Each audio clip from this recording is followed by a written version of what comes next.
지난 2021년 76년생, 올해로 49살이 되는 한 여성은 자신의 어머니 그리고 딸과 함께 거북섬 상가 두 곳을 분양받게 됩니다. 당시 이 두 상가의 분양가는 총 16억 5천만 원 정도였고, 이들은 해당 상가 두 곳을 담보로 은행에서 약 12억 5천만 원을 대출받아 남은 잔금을 치르게 됩니다. 말 그대로 영끌을 한 셈이죠. 그렇게 시간이 흘러 2025년, 이 세 모녀는 과연 어떻게 됐을까요?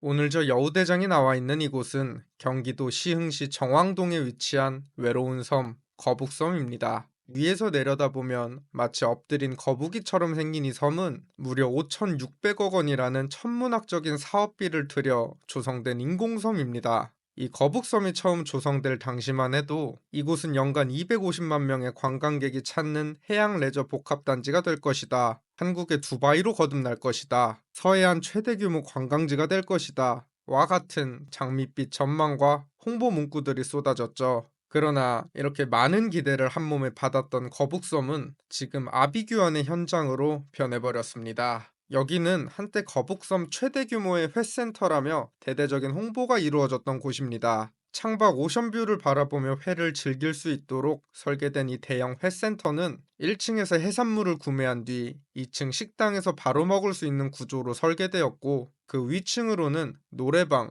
유흥주점, 호텔 등이 들어설 예정이었죠. 그러나 현재 계획대로 영업을 하고 있는 곳은 꼭대기층에 호텔 한 곳밖에 없고 건물 대부분은 비어 있는 상황입니다. 한창 상인들과 손님들로 북적여야 할 1층 대형 회센터는 대부분이 텅 비어 있고 몇 개의 빈 수조만이 덩그라니 방치되고 있는 모습이죠. 이 건물 1층에만 무려 102개의 구분 상가가 들어섰는데 현재 영업 중인 가게는 단 한 곳뿐입니다. 과거 이곳 1층 회센터 구분 상가는 평당 7천만 원 정도로 분양이 됐습니다. 전용 면적 고작 2평 남짓한 작은 상가 한 칸이 무려 1억 5천만 원 정도에 팔려나간 셈이죠. 당시 분양업자들은 이곳이 소액으로 투자가 가능한 오션뷰 대박 상권 자리라며 대대적인 홍보를 진행했고, 많은 사람들이 이 말에 혹해 분양계약서에 도장을 찍었죠. 하지만 건물이 완공된 이후 문제들이 하나둘씩 터지기 시작합니다. 설계보다 낮은 층고, 폐수가 제대로 빠지지 않는 시공 문제까지 겹치며 시행사와 점포주들 사이에 심각한 갈등이 생겼고, 설상가상으로 당초 기대했던 유동인구와 관광객 수는 현실과 너무 달랐습니다. 평일에는 이 앞을 지나는 사람을 찾기가 힘든 수준이었죠. 그렇게 이 건물은 지금까지도 상인도 없고 손님도 없는 유령 건물로 방치되고 있습니다. 이 건물뿐만 아니라 이 일대 지어진 건물들 대다수가 이와 비슷한 상황입니다. 겉보기엔 깔끔한 이 신축 건물도 내부는 양쪽 모두 공실인 상태로 하염없이 방치되고 있고, 한 상가 건물은 전기, 수도요금, 관리비를 장기 미납하여 건물 전체가 폐쇄된 곳도 있습니다. 제가 전국 이곳저곳을 돌아다니지만 이렇게 공실이 심한 곳은 또 처음입니다. 거리에는 차도 사람도 찾아보기가 어렵습니다. 도로에는 차가 없어도 너무 없어서 사실상 보행자 신호등이 의미가 없을 정도죠. 거북섬 안쪽으로 더 들어가면 세계 최대 규모, 아시아 최초 인공 서핑장이라는 타이틀을 가진 5만 평 규모의 인공 서핑장이 자리하고 있습니다. 지난 2020년 10월 처음으로 문을 연 이 서핑장 역시 많은 이들의 기대를 한몸에 받았지만 개장 이후 지금까지 저조한 실적을 면치 못하고 있습니다.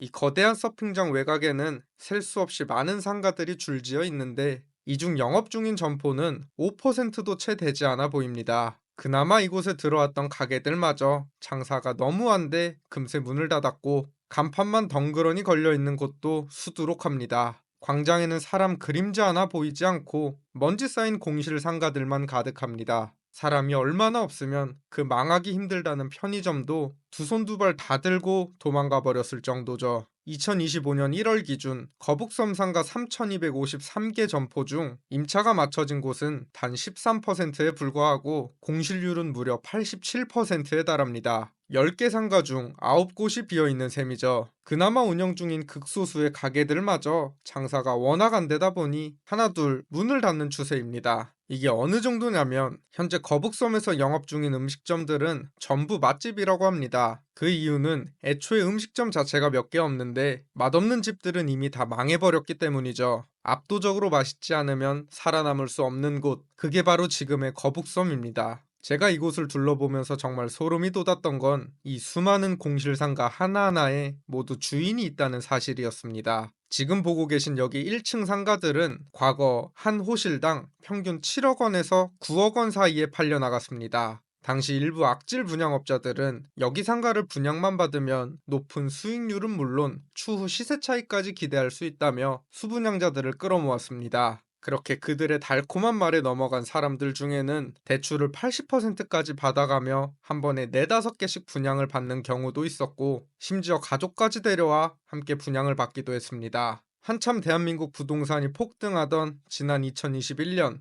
부천에 사는 한 76년생 여성은 거북섬에 위치한 한 건물 1층 상가 2개 호실을 분양받게 됩니다. 당시 이 여성이 분양받은 두 상가의 분양가는 전용 면적 16평짜리가 9억 원, 전용 면적 13평짜리는 7억 5천만 원이었습니다. 총 합이 16억 5천만 원이었죠. 그런데 이 76년생 여성, 이걸 혼자 분양받은 게 아니라 한 호실은 자신의 75세 어머니와 다른 한 호실은 자신의 23살 딸과 지분을 2분의 1씩 나누어 공동 명의로 분양을 받았습니다. 3대 모녀가 함께 발을 들인 것이죠. 이들은 우선 분양가의 10%에 해당하는 계약금만 지불하고 건물이 완공된 2022년 해당 상가들을 담보로 잡고 은행에서 총 12억 5천만 원 정도를 대출받아 나머지 중도금과 잔금을 치르게 됩니다. 75% 대출을 통해 이 작은 상가 2곳의 주인이 된 것이죠. 소유권 이전까지 마친 이들은 이제 임차인을 구해 매달 나오는 임대료로 대출이자도 갚고 수익도 내고 몇 년 뒤 거북섬이 활성화되면 시세 차익까지 얻을 행복한 미래를 꿈꿨을 겁니다. 그러나 그때부터 이 세 모녀의 내리막길이 시작됩니다. 관광객들로 넘쳐날 것이라는 이들의 기대와 달리 거북섬은 썰렁하기만 했고, 터무니없이 높은 분양가로 인해 임대료도 너무 비싸게 형성되어 그 누구도 쉽사리 이곳에 들어오지 못했죠. 그렇게 주변 상가의 평균 임대료는 빠르게 내려갔습니다. 현재 이 인근 전용 면적 16평짜리 1층 상가는 보증금 800만 원에 월세 80만 원 수준으로 임차인을 구하고 있지만 이마저도 유동인구가 거의 없어 들어오려는 사람이 없는 상황입니다.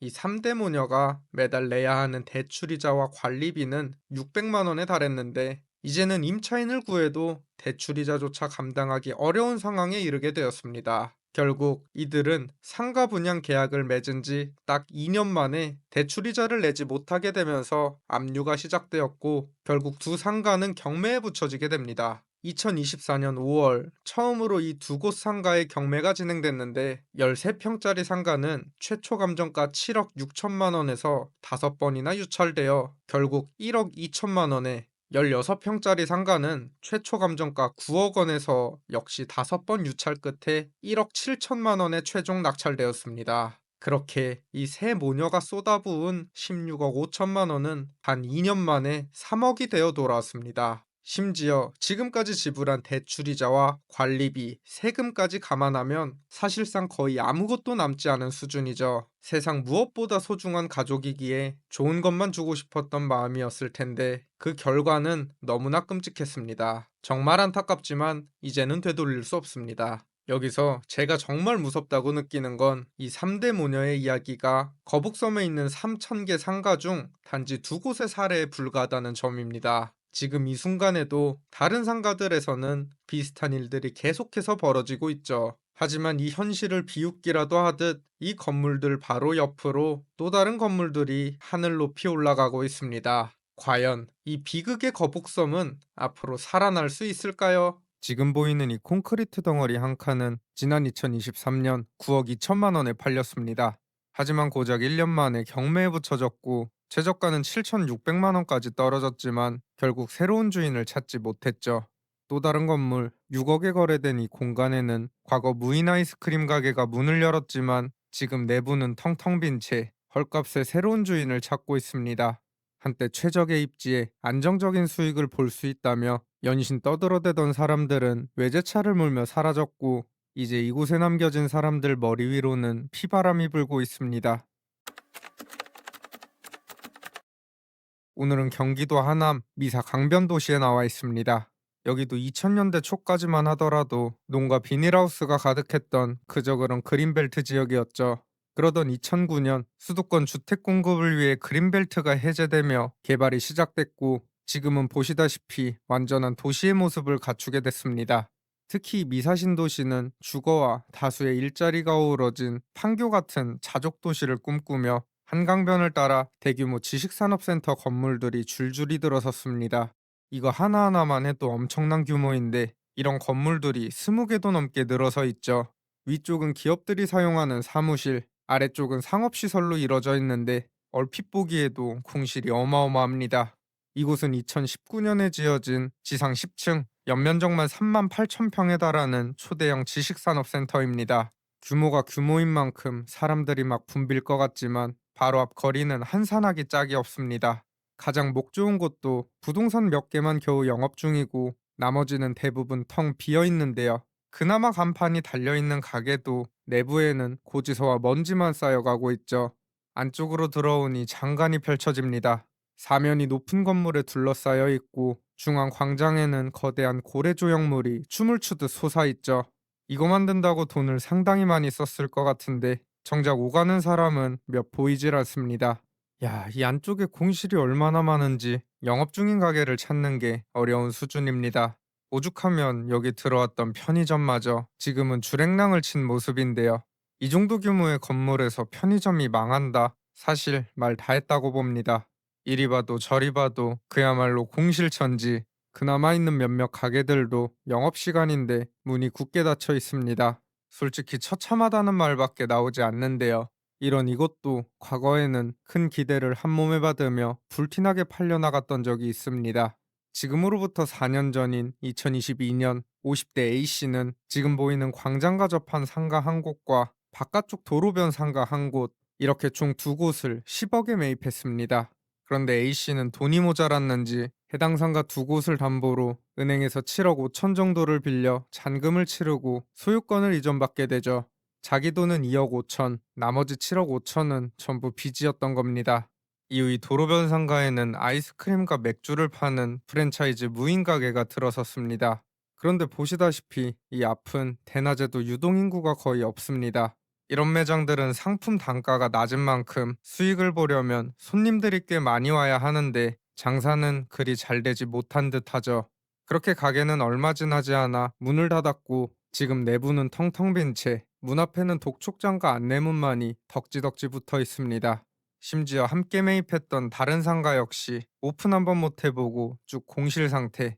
이건 분명 A씨가 원하던 그림이 아니었을 텐데, 무리한 대출 속 결국 매달 수백만 원에 달하는 이자와 관리비, 세금까지 A씨는 더 이상 감당하지 못하게 된 겁니다. 그렇게 이 두 상가는 모두 경매에 붙여졌죠. 이 두 상가의 감정가는 각각 4억 5천과 6억 2천만 원. 하지만 지금은 4번 유찰되어 최저가가 각각 1억 8백만 원, 1억 5천만 원까지 떨어진 상태로 이는 감정가 대비 24% 수준밖에 되지 않습니다. 4년 전 10억에 산 상가가 고작 2억 5천 정도까지 주저앉아 버린 겁니다. 이곳은 인근의 또 다른 지식산업센터. 이 건물에는 영화관도 있을 만큼 이 일대 핵심 건물로 손꼽히는 곳이죠. 그러나 1층 자동문이 열리면 역시나 공실의 향연이 펼쳐집니다. 하나같이 똑같이 생긴 직사각형의 콘크리트 방.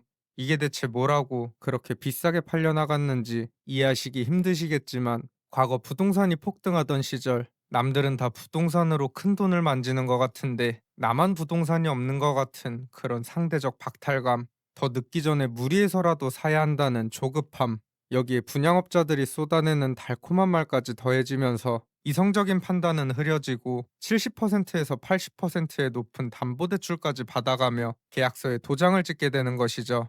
이곳은 앞쪽으로는 대로변에 접해 있고 뒤쪽으로는 건물 출입구와 바로 연결된 1층 상가입니다. 위치만 보면 나름 목이 좋은 자리라 분양가도 상당했는데요. 이 13평짜리 상가가 무려 9억 2천만 원. 가격을 듣고 나면 기가 차죠. 이곳을 매입한 사람은 다름 아닌 60대 B씨. 2023년 약 3억 원은 현금으로 나머지 6억 원가량은 은행 대출로 마련했습니다. 하지만 불과 1년도 채 지나지 않아 대출이 연체됐고 결국 이 상가 역시 경매에 넘어가게 됩니다. 이후 감정가 9억 2천만 원짜리 이 상가는 무려 6번이나 유찰됐고 최저가가 7,600만 원까지 떨어진 뒤 결국 경매 자체가 취소되고 맙니다. 돈을 빌려준 쪽에서도 담보 가치가 사실상 무의미해질 정도로 가격이 내려가자 취하한 것으로 보이는데요. 결국 이 상가의 주인인 B씨는 물론이고 돈을 빌려준 채권자 역시 손해를 피할 수 없는 상황이 된 겁니다. 그렇다면 도대체 왜 이런 일이 벌어진 걸까요? 이유는 단순합니다. 이 좁은 땅덩어리에 이런 지식산업센터가 너무 많이 또 비싸게 공급됐기 때문입니다. 이걸 다 채우려면 그만큼 많은 기업이 들어와야 했는데 현실은 전혀 그렇지 못했죠. 위쪽 사무실 자체도 다 차지 못했는데 아래 상업시설이 잘 될 리가 없는 겁니다. 게다가 이곳은 지하철역과의 거리도 꽤 떨어져 있고 주변이 도로로 둘러싸여 있어 걸어서 접근하기가 쉽지 않습니다. 또 굳이 차를 끌고 찾아올 만큼 매력적인 상권도 아니다 보니 유동인구는 바닥을 칠 수밖에 없는 구조.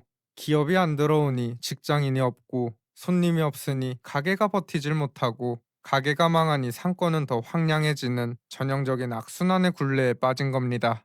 이 부동산이 참 무서운 게 들어올 때는 마음대로지만 나갈 때는 그게 안 된다는 겁니다. 아무리 싸게 판다 해도 누가 사줄 사람이 있어야 팔고 나갈 수 있는 건데 이미 차가운 현실을 봐버린 사람들이 여기 선뜻 새롭게 들어올 리가 없는 것이죠. 그렇다고 이 돈들이 전부 사라진 것이냐? 그건 또 아닙니다. 결국 이 돈들은 다른 사람 손으로 흘러들어갔습니다. 대표적인 예로 분양업자들, 상가나 지식산업센터를 팔면 분양 수수료가 떨어지는데 이걸로 한 번에 수천, 수억씩 벌어가기도 합니다. 분양 수수료는 경우에 따라 다 다르지만 보통 5% 내외에서 많게는 10%를 넘기도 하죠. 5%라고만 쳐도 10억짜리 상가 하나를 팔면 5천이 떨어지는 셈인데 잘만 하면 한 번에 남들 몇 년치 연봉 이상을 버니 기를 쓰고 팔아대는 겁니다. 한창 부동산 호황기 때 전국 곳곳을 누비던 분양업자들, 잘 못하는 사람이 벤츠, 날고 기었던 사람들은 지금쯤 슈퍼카를 타고 다닐 겁니다. 그렇다고 이게 불법이냐? 아닙니다. 법적으로는 어디까지나 정상적인 거래입니다. 결국은 본인이 선택하고 본인이 계약서에 도장을 찍은 것이죠. 결국은 나 자신이 조심하는 수밖에 없다는 겁니다. 부동산이 진짜 한두 푼 하는 것도 아니고 꼭 잘 알아보시고 잘 모르겠다 싶으면 그냥 안 하는 것도 좋은 선택이라고 봅니다. 여기 다 쓰러져가는 아파트에 살고 있는 사람은 단 한 명, 여든이 넘은 한 할아버지입니다. 지금으로부터 약 30년 전 이 아파트 뒤편에 있는 소나무 숲에 반해 전 재산을 털어 홀린 듯 이곳을 분양받았지만 이 아파트는 아직 준공조차 나지 않았죠. 이 많은 세대가 전부 텅텅 빈 채 백발의 노인이 된 할아버지 홀로 이곳을 지키고 계신데 그가 이 유령 아파트를 떠나지 못하는 가슴 아픈 이유는 대체 뭘까요? 오늘은 원주 한 작은 마을에 나와 있습니다. 여기가 시내에서는 꽤 떨어져 있는 곳이지만 이 일대에는 대학교가 무려 3곳이나 있어 자연스럽게 원룸촌이 형성된 마을입니다. 겉보기에는 큰 문제 없이 평화로워 보이는데요. 그런데 이 골목 안쪽으로 쭉 들어가 보면 마치 시간이 멈춰버린 듯한 15층짜리 300세대 규모의 낡은 아파트 한 채가 모습을 드러냅니다. 외관은 한눈에 봐도 상당히 노후된 모습, 외벽은 검게 때가 타 있고 페인트는 군데군데 벗겨져 있습니다. 하늘에서 내려다보니 특이하게 십자가 모양을 하고 있는데요. 확실히 요즘 스타일 건물은 아닌 것 같죠. 가까이 다가가 보니 내부는 가구 하나 없이 텅텅 비어 있고 창문이나 문짝이 없는 세대도 다수 보입니다. 얼핏 보면 짓담한 건물 같은데 실제로 이곳은 준공 승인을 받지 못한 아파트입니다. 이 상태로 얼마나 방치됐는지 뒤편 놀이터는 넝쿨과 나무에 뒤덮여 잘 보이지도 않는 상태인데요. 인기척 하나 없는 이 공간이 조금은 오싹하게 느껴집니다. 현재 이 내부는 아무도 진입할 수 없게 높은 울타리로 둘러싸여 있는 모습. 아파트 정문 쪽으로 이동해 보니 단지 내 상가 건물도 하나 자리 잡고 있습니다. 그런데 여기 누군가 생활하고 있는 흔적이 보이는데요. 이런저런 잡동사니와 생활용품들이 보이고 작은 텃밭에는 식물들이 심어져 있습니다. 분명 누군가 여기 있다는 건데 여긴 준공이 난 아파트가 아니라서 정상적으로 전기도 수도도 공급되지 않는 곳입니다. 게다가 30년 가까이 방치돼 누수도 심각해 보이고 지하 주차장은 물이 가득 차 있는 상태. 지금도 계속해서 펌프로 물을 퍼올리고 있는 모습인데 물이 조금 오염됐는지 이 바닥에 물자국이 엄청나죠. 안쪽도 보나마나 상태가 그리 좋지 않을 텐데 도저히 사람이 살 수 있는 환경은 아닌 것 같습니다. 그런데 이 유령 아파트에는 벌써 30년 가까이 홀로 자리를 지켜온 한 할아버지가 있습니다. 대체 이 할아버지는 왜 이곳을 떠나지 못하는 걸까? 그리고 이 아파트는 어쩌다 이 지경까지 와버린 걸까요? 그 이야기는 지금으로부터 32년 전으로 거슬러 올라갑니다. 이 아파트가 첫 삽을 뜬 건 1994년. 인근 대학교들 덕분에 이 주변에는 자취하는 학생들이 많았고 자취방은 늘 부족했죠. 그리고 이런 수요를 노리고 이 아파트가 지어지기 시작한 겁니다. 그렇게 한층 한층 올라가던 아파트, 공사가 다 끝나기도 전에 분양이 이뤄졌는데요. 1999년 당시 경남 진주에 살던 한 중년 남성도 이곳을 분양받게 됩니다. 그가 이곳을 선택한 이유는 다름 아닌 아파트 뒤편에 펼쳐진 이 소나무 숲 때문이었다고 합니다. 이 풍경에 마음을 빼앗긴 그는 그 머나먼 진주에서 여기 원주까지 올라와 평생 모은 돈에 대출까지 보태 이곳 상가와 아파트를 분양받게 된 것이죠. 하지만 돈을 넣고 나서야 뭔가 잘못됐다는 사실을 알게 됩니다. 그 사이 여러 이해관계인들 간의 시공권과 소유권을 둘러싼 여러 분쟁이 터진 겁니다. 땅 주인, 시행사, 제3자, 4자, 5자까지 얽히고 설킨 복잡한 권리관계 속 공사는 결국 중단됐고 서로 한치의 양보도 없이 길고 긴 법적 다툼이 시작됐다고 합니다. 그런데 제가 이걸 조금 더 자세히 조사해보니 정말 꼬여도 단단히 꼬여버린 상황입니다. 최초 아파트 건축주와 다른 사업자 간의 시공권 분쟁, 경매로 넘어간 아파트 부지에 수십억 원 규모의 유치권을 주장하는 사람들과 여러 시공업체들, 여기에 이곳을 분양받은 수분양자들, 보증금을 돌려받지 못한 인근 대학생들까지 관련 소송이 끝도 없이 이어지게 된 것이죠. 그리고 안타깝게도 앞서 진주에서 올라왔던 그 중년 남성 역시 수십 년간 이 자리를 지키며 소송을 이어가게 됩니다. 전 재산이 들어간 아파트였기에 쉽게 떠날 수 없었던 것인데요. 하지만 이마저도 소송 하나가 끝나면 또 다른 소송이 이어지고 경매를 통해 아파트 소유권은 계속 바뀌면서 문제는 도저히 해결될 기미를 보이지 않습니다. 그렇게 시간은 속절없이 흘러가고 머리에는 흰머리가 늘어갔습니다. 그리고 어느덧 그는 80대의 노인이 되어버린 것이죠. 그동안 이 할아버지께서는 법을 너무 많이 공부한 나머지 차라리 내가 변호사가 되어야겠다는 생각까지 하셨다고 합니다. 그리고 이 과정에서 쌓인 극심한 스트레스로 청력까지 잃게 되었고 지금은 귀가 거의 들리지 않는 상태라고 하죠. 이 할아버지를 제외하고 다른 피해자들 대부분은 오랜 소송과 분쟁에 지쳐 이미 큰 손실을 감수하고 이곳을 떠났다고 합니다. 하지만 이 할아버지는 끝까지 포기하지 않았고 지금은 근처 원룸에 거주하시면서 매일같이 이곳에 나와 하루를 보내고 있다고 합니다. 그 오랜 세월을 이 콘크리트 덩어리에 묶인 채 살아오신 건데요. 실제 제가 현장에 갔을 때 이 상가 안쪽에 불이 켜져 있었고 분명 인기척도 느껴졌습니다. 그래서 누구 계시냐고 몇 번이나 불러봤지만 끝내 아무런 대답은 없었고 저 역시 함부로 건물 안으로 들어갈 수는 없었기에 아쉽게도 이 할아버지를 직접 만나 뵙지는 못했습니다. 지난 2018년에는 토지를 제외한 이 아파트 264세대가 통째로 경매에 나온 적도 있었는데요. 당시 감정가는 약 64억 원. 하지만 이 아래 땅은 또 다른 사람 소유이기 때문에 그 누구도 쉽게 손을 대지 못했고 결국 여러 차례 유찰 끝에 최근에서야 3억 4천만 원 정도에 낙찰이 됐습니다. 이 낙찰자가 이걸 낙찰받아서 뭐 어디에 쓰려는 건지는 모르겠지만 이곳은 여전히 큰 변화 없이 하루하루 더 낡아만 가고 있죠.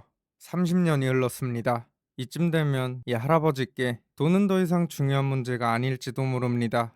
어쩌면 내 잘못이 아니었다는 것, 그 억울함을 인정받고 싶은 마음, 그 하나로 버텨오신 건 아닐까 싶죠. 50살쯤 시작된 이 싸움은 지금까지도 끝나지 않았고 앞으로 언제 끝날지조차 알 수 없습니다. 하지만 포기하는 순간 이 긴 세월이 모두 헛된 시간이 되어버리기에 이 할아버지는 아마 앞으로도 이곳을 떠나지 못할 겁니다. 그리고 설령 지금 이 모든 문제가 해결된다 하더라도 이미 30년 가까이 방치된 이 아파트가 다시 살아나기는 쉽지 않아 보이죠. 무엇보다도 가장 안타까운 건 이미 지나가 버린 시간은 되돌릴 수 없다는 것. 평범한 사람이 평생 모은 돈을 지키는 게 정말로 이렇게까지 어려운 일일까요? 부디 이런 안타까운 일들이 더 이상 반복되지 않기를 바랍니다. 이 집은 과거 유명 TV 프로그램에 등장했던 주택입니다. 연예인들이 나와서 막 좋다고 웃고 떠들며 연신 감탄하던 집인데요. 하지만 지금은 어찌된 일인지 경매시장에 등장했고 가격은 쭉쭉 떨어지고 있습니다. 또 여기 한 고급 타운하우스 단지는 미분양 148세대가 통째로 공매에 넘어갔습니다. 새로운 주인을 애타게 기다리고 있지만 쉽지 않아 보이죠. 시행사는 한숨 쉬고 수분양자들은 눈물 쏟는 어느덧 타운하우스의 무덤이 되어버린 이곳. 오늘 저 여우대장은 경기도 양주 옥정 신도시에 다녀왔습니다.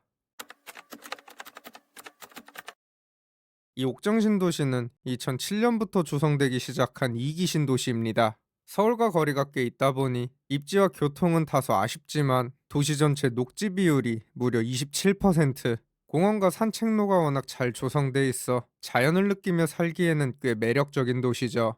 그리고 이 옥정 신도시의 특징이라고 하면 아파트 말고도 저층 타운하우스가 대거 공급됐다는 점입니다. 도시 설계 당시부터 다수의 단독주택 용지가 포함됐고 아파트와 차별된 저밀도 프리미엄 주거 상품이라는 이름으로 타운하우스 개발이 적극적으로 추진됐습니다. 그리고 이 타운하우스 앞에는 온갖 화려한 수식어가 붙으며 엄청난 가격에 분양됐죠.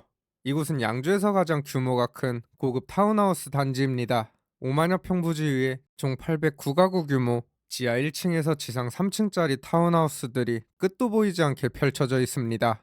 아파트가 위로 높게 쌓아 올린 구조라면 여기 타운하우스는 그걸 옆으로 눕혀놓은 느낌입니다. 아주 다닥다닥 붙어 있는 모습이죠. 그래도 건물이나 조경 자체는 전체적으로 깔끔하게 잘 해놨습니다.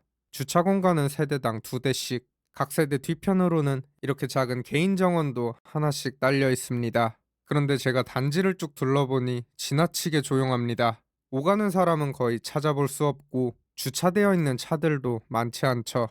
보니까 미분양 세대가 꽤 많은 것 같습니다. 현관문 포장조차 뜯지 않은 새 집들이 줄줄이 보이고 도시가스 계량기도 멈춰선 채 오지 않는 주인을 기다리고 있습니다.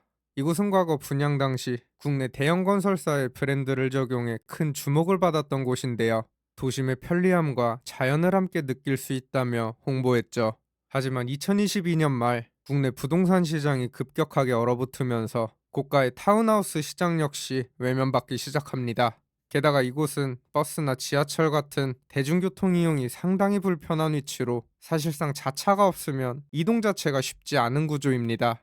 여기에 최초 분양가도 최소 8억 원대부터 9억 원까지 결코 만만치 않은 금액이었는데 당시 동일평형 인근 아파트와 비교하면 거의 2배에 가까운 수준이었죠. 그렇게 집집마다 마이너스 피가 1억 원까지 붙기도 하고 미분양 물량이 쏟아지게 된 것입니다. 그리고 2025년 입주가 시작된 뒤에도 이 미분양 물량은 끝내 해결되지 못합니다. 결국 시행사는 건설사에 공사비를 지급하지 못했고 여기 전체 가구 수의 20%에 달하는 148가구가 한 번에 공매로 넘어갑니다. 그렇게 2025년 진행된 공매에서 여기 타운하우스 한 채당 감정가는 9억 1,900만 원에서 9억 8,500만 원까지, 아니 미분양이 이렇게 쌓여 있는데 감정가가 참 너무하다는 생각이 들죠. 당연히 유차를 거듭했고 최저가는 6억 원대까지 떨어졌다가 현재는 공매가 취소된 상태입니다. 분양가 대비 수억 원이 빠졌는데도 결국 주인은 찾지 못한 건데요. 현재 시장에 나와 있는 매물만 봐도 6억 후반에서 7억 원 초반대. 하지만 이것도 어디까지나 판매자들이 원하는 가격이고 실제 거래는 거의 일어나지 않고 있습니다. 최초 분양 당시 이곳을 분양받았던 수분양자들은 그야말로 땅을 칠 수밖에 없는 상황이죠. 그리고 이 주변에는 이런 대형 단지 말고도 중소 시행사들이 하나씩 조성한 단독주택 단지들이 곳곳에 있는데 이쪽 상태는 훨씬 더 심각합니다. 이곳은 대규모 아파트 단지에 둘러싸인 단독주택 용지입니다. 사업자가 LH로부터 용지를 분양받아 단독주택을 지어서 개별 분양하는 형태죠. 하지만 수년이 흘러도 여전히 빈 땅이 한가득입니다. 도로에는 장기 주차된 차들만 늘어서 있을 뿐 오가는 사람도 차도 잘 보이지 않죠. 심지어 이 비싼 땅에 농사를 짓고 있는 모습, 원래라면 주택들이 가득해야 할 이 자리에 구수한 냄새가 감돕니다. 그래도 걷다 보면 듬성듬성 지어진 주택들이 보이는데 하나같이 분양이나 임대문이 달라는 현수막만 걸려 있습니다. 비싼 돈 들여 지어놨지만 분양이 안 되니 그냥 이렇게 빈 채로 방치되고 있는 겁니다. 겉모습은 멀쩡한데 속은 텅 빈 집, 이런 집들이 얼마나 많은지 놀라울 따름입니다. 여기 똑같이 생긴 주택 두 채가 있습니다. 마치 데칼코마니처럼 완벽한 대칭을 이루고 있는데 한때 나름 유명했던 집이죠.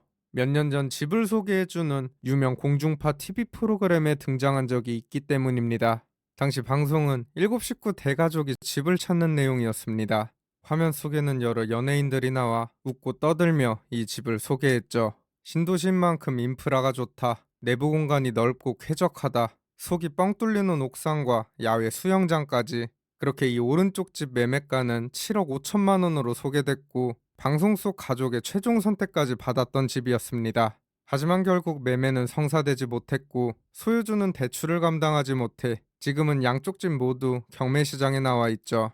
2023년 사용 승인을 받은 옥탑방 딸린 2층짜리 건물 두 채, 감정가는 12억 원으로 평가됐는데 현재는 1회 유찰되어 최저가 8억 4천만 원에 경매가 진행 중입니다. 하지만 이 주변 분위기를 보면 이 가격에도 낙찰이 될지는 미지수인 상황이죠. 게다가 이뿐만 아니라 바로 인근에는 같은 회사에서 지은 주택 역시 나란히 경매에 나와 있습니다. 앞선 주택과 비슷한 가격으로 경매가 진행 중인데 여기 한쪽 집에는 임차인이 있는 것으로 조사됩니다. 보증금 1억 7천만 원에 월세 60만 원. 하지만 이 임차인분께서 대항력이 없어서 보증금을 온전히 돌려받지 못할 수도 있는 상황인데요. 그야말로 눈물이 앞을 가리는 현장입니다. 그리고 이 일대에는 이와 비슷한 처지에 놓인 곳들이 참 많습니다. 그나마 아직 건물을 올리지 않은 토지주들은 급하게 땅이라도 팔아보려 하지만 급매 가격에도 잘 팔리지 않고 이미 경매가 진행 중인 필지도 수두룩합니다. 이곳에 들어왔던 과거 본인 선택을 후회할 수밖에 없는 상황. 타운하우스, 고급 단독주택이라는 이름 아래 프리미엄을 붙이고 사람들을 끌어모았던 이곳. 연예인들을 앞세워 TV에까지 나왔지만 현실은 교통은 부족하고 인프라는 부족, 수요가 받쳐주지 못하니 결국 이 비싼 가격을 감당할 사람은 없었고 점점 시장에서 외면받게 된 것입니다. 여기 시원하게 펼쳐진 냇가 너머 을씨년스러운 건물 하나가 모습을 드러냅니다. 얼룩덜룩 검은 때가 잔뜩 낀 회색빛 외벽에 창문은 하나도 달려있지 않아 내부가 훤히 들여다 보이는데 한눈에 보기에도 이렇게 방치된 지 십수년은 좋게 넘어 보입니다. 1990년 처음 문을 연 이곳의 이름은 파라다이스 콘도. 바로 옆 지금은 텅 빈 공터로 남아있지만 과거 이 자리엔 호텔 건물과 이곳의 트레이드 마크였던 커다란 풍차가 서 있었고 강 건너에는 청소년 수련원까지 함께 운영됐을 만큼 규모가 상당했죠. 여기에 6번 국도도 바로 앞에 자리에 있어 수도권 접근성도 좋았고 당시에는 쉽게 접할 수 없던 이국적인 건축 양식에 아름다운 주변 환경까지 더해지며 수련회를 온 학생들과 관광객들로 그야말로 인산인해를 이뤘다고 하는데 한때는 미리 예약을 해야만 투숙할 수 있을 정도로 잘 나가던 시절이 있었다고 합니다. 하지만 그 영광은 그리 오래가지 못했습니다. 개장한 지 불과 2년 만인 1992년 운영사의 무리한 부동산 투자로 첫 번째 부도를 맞게 됩니다. 이후 어렵게 사태를 수습하고 1999년 용천 파라다이스라는 이름으로 간판을 바꿔달며 영업을 이어갔지만 한번 흔들린 사업은 예전 같지 않았습니다. 함께 추진하던 골프장 사업이 첫 삽조차 제대로 뜨지 못한 채 장기 미착공으로 승인이 취소됐고 2000년대 중반에는 근처에 새 도로까지 뚫리면서 건물 앞을 지나던 차량들이 뚝 끊겨버립니다. 자연스레 관광객의 발길은 뜸해지고 매출은 곤두박질 쳤죠. 결국 2008년경 이곳은 영업을 완전히 중단하게 됩니다. 그 사이 콘도 옆에 있던 호텔 건물은 철거가 됐고 지금은 이렇게 콘도 건물만 덩그러니 남아있는데 워낙 오랫동안 관리가 되지 않다 보니 겉보기에도 흉물스러운 데다 안전 문제까지 우려되면서 인근 주민들의 원성도 이만저만이 아니라고 합니다. 아니 그러면 옆 호텔 건물처럼 철거를 하면 되는 거 아니냐 하시겠지만 이 건물엔 그 누구도 쉽사리 손댈 수 없는 치명적인 문제가 하나 있습니다. 바로 이 건물의 소유 관계가 굉장히 복잡하다는 겁니다. 과거 1980년대에서 90년대는 그야말로 콘도 분양 붐이 일던 시기였습니다. 잘 지은 콘도 하나 분양받아 놓으면 1년에 수차례 가족여행을 떠날 수 있었고 각 호실은 등기까지 가능했기 때문에 양도나 상속, 주 시세 차이까지 기대할 수 있는 어엿한 재산으로 인식됐죠. 당시 콘도 하나 갖는 건 많은 사람들의 로망이기도 했습니다. 하지만 당시 콘도는 엄청난 가격을 자랑했는데요. 1980년대 강남 개포동 아파트 분양가가 850만 원 수준이었는데 좋은 콘도 한 호실 가격이 이와 맞먹었을 정도였으니 그야말로 부의 상징으로 여겨지기도 했습니다. 이렇다 보니 객실 하나를 여러 사람이 나눠 갖는 공동 소유 방식이 크게 유행하게 됩니다. 실제 이곳 역시 등기를 살펴보면 한 객실당 소유자가 10명은 기본, 심지어 한 방 주인이 17명이나 되는 객실도 있습니다. 해당 콘도 객실이 총 105실이라고 하니 소유주가 적어도 수백 명은 될 것으로 보이는데 운영 주체는 이미 망해버렸고 남겨진 소유주들이 뭘 해보고 싶어도 워낙 많은 사람의 이해관계가 얽혀 있다 보니 의견은 좀처럼 하나로 모이지 못했습니다. 여기에 재산권을 둘러싼 민사소송과 경매사건까지 겹치면서 부의 상징이라 불리던 콘도 한 칸 한 칸이 부술 수도 없고 되살리기도 어려운 애물단지로 변해버린 겁니다. 이에 인근 주민들은 행정당국이 나서서 매입을 하든 철거를 하든 뭐라도 해줬으면 좋겠다는 의견을 계속해서 내고 있지만 지자체 입장에서도 이곳은 엄연한 사유 건물이다 보니 행정적으로 개입하는 데 한계가 있습니다. 그저 지켜볼 수밖에 없는 노릇. 그 사이 이곳은 양평에서 가장 유명한 폐건물 중 하나로 전락하고 말았습니다. 그런데 금방이라도 유령이 튀어나올 것 같은 이 건물 1층에 주차된 차들도 보이고 온갖 잡동사니가 잔뜩 쌓여 있습니다. 그래서 한 인터넷 기사를 찾아보니 인근에서 중고 만물경 매장을 운영하시는 분이 이곳 1층을 임대해서 전시와 보관 창고 용도로 사용하고 있다고 하는데 마침 안에 관리자분이 계시길래 위층 내부를 좀 촬영해도 되겠냐 여쭤봤더니 단칼에 거절당했습니다. 그러면서 하시는 말씀이 유튜브 촬영은 보통 80만 원 정도를 받는다고. 제가 8천 원 정도면 그냥 드리고 촬영을 했을 텐데 가격이 너무 비싸서 깜짝 놀랐습니다. 사실 한편으론 여기 사장님이 왜 촬영비를 받으시는 건지 의문이 들기도 했지만 일단 이곳을 점유하고 계신 분이니 군말 없이 인사를 드리고 나왔습니다. 그렇게 콘도를 나와 다리를 건너 하천 너머로 이동해 봤습니다. 이곳에는 영업이 중단된 거대한 스파 시설 하나와 과거 파라다이스 측에서 함께 운영하던 청소년 수련원 건물이 남아 있는데요.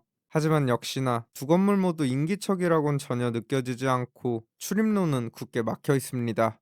먼저 이 거대한 스파 시설은 지하 1층, 지상 6층 규모로 지난 1993년 일대가 온천지구로 지정되면서 영업을 시작했습니다. 하지만 얼마 안 가 자금난에 빠지며 1997년 폐업하게 됐고 경매를 거쳐 소유권이 이전됐습니다.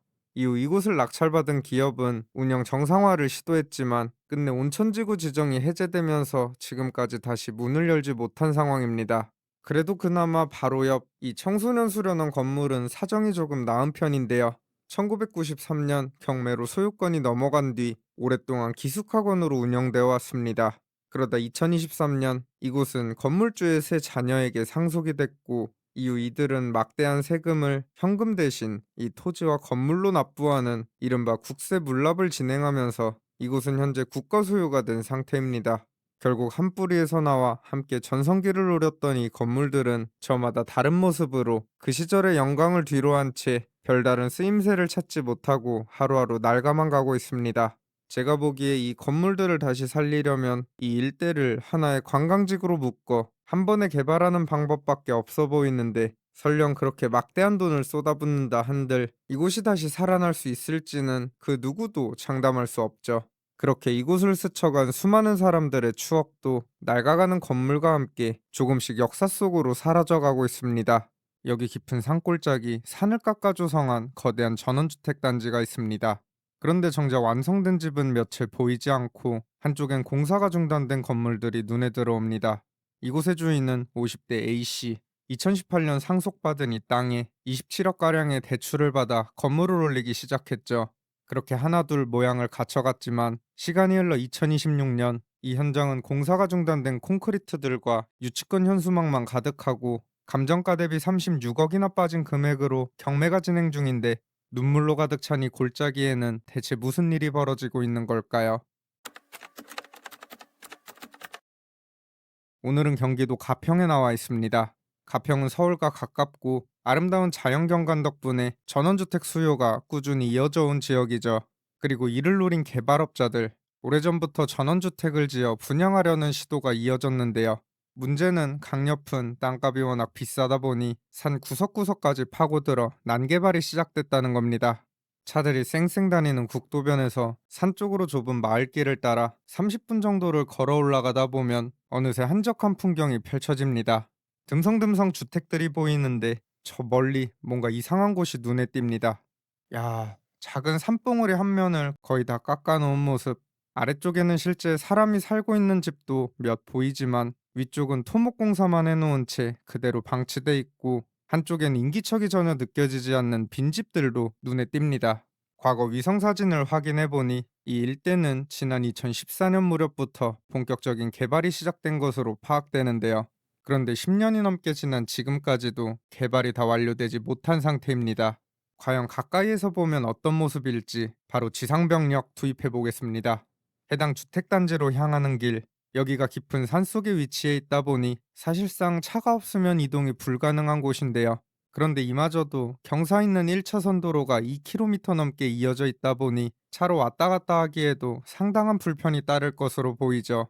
그렇게 땀을 뻘뻘 흘리며 도착한 전원주택 단지 입구, 여기서부터 더 가파른 언덕이 시작됩니다. 한숨이 절로 나오지만 군말 말고 올라가 보겠습니다. 언덕 위로는 깔끔하게 지어진 신축 전원주택이 자리 잡고 있는데 여기 고도가 꽤 높아서 전망은 꽤 괜찮아 보이죠. 그런데 아직 분양이 안 됐는지 분양 현수막이 그대로 붙어 있습니다. 여기서 조금 더 올라가 보니 곧 포장도로가 끊기고 빈 땅들이 하나둘 나타나기 시작합니다. 여기가 산을 깎아 조성한 곳이기 때문에 필지마다 석축을 쌓아 계단식으로 전원주택 부지를 만들어 놨는데요. 이 석축 하나하나가 상당히 높게 쌓여 있는 모습입니다. 그런데 보니까 좀 이상한 게 도로도 파헤쳐져 있고 집들이 들어서야 했던 자리에는 일정한 간격으로 나무들이 심어져 있죠. 이 나무들도 다 자란 나무가 아니고 상당히 어린 나무들을 심어놨는데 보통 이런 모습은 원상복구 명령이 내려진 곳에서 쉽게 볼 수 있는 광경입니다. 해당 토지의 지목은 임야, 즉 산이라는 건데 이 산을 깎고 건물을 세우려면 개발행위 허가와 건축 허가 두 가지가 모두 필요합니다. 그런데 허가를 받았더라도 나중에 이 허가에 문제가 생기면 지자체는 원래 산으로 돌려놓으라는 원상복구 명령을 내릴 수 있죠. 설마 이 땅 주인이 개발을 하다 말고 갑자기 자연을 사랑하는 마음이 솟구쳐서 나무를 다시 심어놨을 리도 없고 상황을 보아하니 이 현장도 원상복구가 이뤄진 것으로 추측됩니다. 그런데 이걸 보고 있자면 원상복구라는 단어의 의미가 참 퇴색되는 현장이죠. 이미 오랜 시간 공사가 방치됐던 이곳을 2022년 인근의 한 개발업체가 경매로 취득하게 됩니다. 당시 낙찰가는 13억 4천만 원. 하지만 이 업체 역시 막대한 대출을 감당하지 못하게 되면서 현재 이 위쪽 5,700평에 달하는 23개 필지는 또다시 경매가 진행 중인 상태입니다. 이번 경매에서 감정가는 37억, 평당 65만 원 수준이죠. 뭔 놈의 감정가가 이렇게 비싸게 책정됐는지는 모르겠지만 현재 4번의 유찰을 거쳐 최저가는 8억 9천만 원까지 떨어졌습니다. 하지만 아직 넘어야 할 산이 많이 남아있는 이곳, 이 가격에도 선뜻 나서는 사람이 있을까 하는 의문이 들 수밖에 없죠. 그리고 이 땅들 바로 옆에는 실제 건축까지 진행됐던 공사 현장이 있습니다. 여기 한 골목길을 따라 들어가다 보면 저 끝에 하얀색 펜스로 출입구가 막힌 주택단지가 나타나는데요. 가까이 다가가 보니 유치권 행사 중이라고 대문짝만하게 쓰인 현수막이 여럿 걸려 있고 펜스에는 이곳은 개인 사유지이기에 외부인 출입을 금지한다는 경고문이 붙어 있습니다. 위아래 양옆으로 꼼꼼하게 잘 막아놓으신 모습. 건물은 겉보기엔 큰 하자가 없어 보이는데 대체 이 안에서 무슨 일이 벌어졌던 걸까요? 이곳의 사연은 지금으로부터 13년 전으로 거슬러 올라갑니다. 2013년 한 남성이 여기 4,100평 토지와 인근 240평에 달하는 토지를 총 4억 9천만 원에 매입했습니다. 이후 2016년 이 4,000평 토지의 나무를 싹 베어버리고 뭔가를 하려고 했던 것으로 보입니다. 그런데 돌연 2년 뒤 해당 토지는 50대 A씨에게 상속이 되는데요. 정확한 내부 사정은 알 수 없으나 어쨌든 하루아침에 이 넓은 땅의 새로운 주인이 된 A씨, 같은 해 해당 토지를 담보로 32억 원 규모의 근저당권을 설정합니다. 근저당 금액은 보통 실제 대출금의 120% 정도로 설정하기 때문에 실제 대출금은 27억 정도로 추정되죠.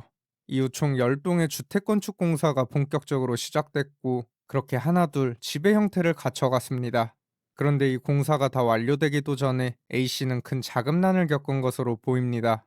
레미콘 회사부터 철강 회사, 일반 개인에게까지 각종 압류와 가압류가 줄줄이 들어오기 시작했고 여기에 금융권 대출까지 연체가 되면서 결국 공사는 중단, A씨 소유의 이 토지와 건물은 그대로 경매로 넘어가게 되죠. 그런데 이곳에는 쉽게 낙찰되기 어려운 여러 문제점들이 있는 것으로 파악됩니다. 우선 유치권 문제, 앞서 보시다시피 여러 업체에서 공사대금을 받지 못했다며 유치권 현수막을 걸어놓은 상태입니다. 이 유치권 금액도 상당할 것으로 예상이 되는데 해당 유치권이 인정될 경우 낙찰자는 그 금액을 물어줘야 할 수도 있죠. 게다가 이번에 경매로 나온 건 여기 한 필지뿐, 여기까지 오는 도로는 사유지인데요. 아무리 싸게 낙찰을 받는다 해도 이 도로 주인과 협상이 안 되면 공사 재개는 꿈도 못 꿀 것으로 예상됩니다. 뭐 어찌저찌 도로 문제를 해결한다 해도 여기 오른쪽 집 5곳은 그래도 거의 다 지어진 모습인데 왼쪽 5곳은 공사가 중단된 채 오랜 시간 방치돼 있었죠. 이 공사를 끝내는데 앞으로 얼만큼의 시간과 돈이 들어갈지는 아무도 알 수 없습니다.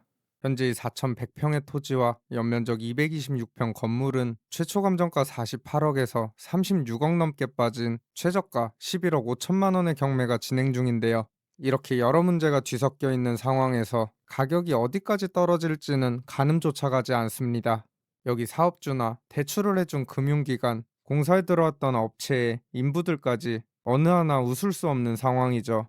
그리고 더 심각한 건 이게 끝이 아니라는 겁니다.